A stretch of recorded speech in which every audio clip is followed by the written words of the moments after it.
Hola, mi nombre es Emily Herrera y en este video hablaremos de las facultades del Congreso de la Unión en materia de guerra. Cuando hablamos de guerra significa aquel conflicto social en el que dos o más grupos de humanos masivos, en este caso naciones, se enfrentan de manera violenta, mediante el uso de armas de toda índole con el resultado de muerte y o daños materiales de una entidad considerable. La guerra se divide en tres etapas. La primera es iniciativa. Como ya algunos sabemos, el artículo 71 establece que es competencia del presidente, diputados y senadores la iniciativa de leyes y decretos. Sin embargo, en el artículo 89, fracción 10, establece que es exclusivamente facultad del presidente declarar la guerra. Etapa 2. Declaración.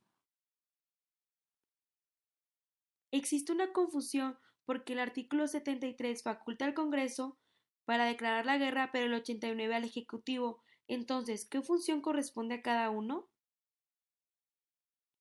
El artículo 73 establece que el Congreso declara la guerra mediante una ley. Solo surte efectos dentro del país. Esto quiere decir que solo los ciudadanos y mexicanos tienen conocimiento de esta ley y deben obedecerla. En el artículo 89 dice que una vez manifestada internamente es competencia del Ejecutivo hacer saber la decisión de México a las naciones extranjeras. La siguiente etapa es la terminación.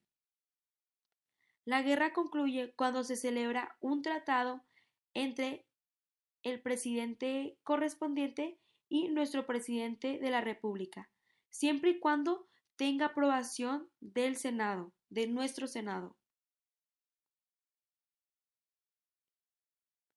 Los instrumentos para hacer guerra se consideran los siguientes. El ejército lo levanta, sostiene y reglamenta el Congreso de la Unión y dispone de él libremente el presidente para la seguridad interior y la defensa exterior.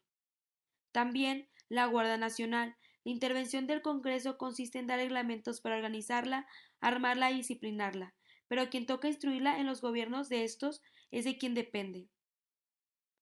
También es considerado instrumento para hacer guerra la Marina, aquí dentro de nuestro país. Y por último, la aviación. Sin embargo, aquí en México no tiene tanta fuerza, así que se le pudiera decir que no es considerable como un instrumento para hacer guerra.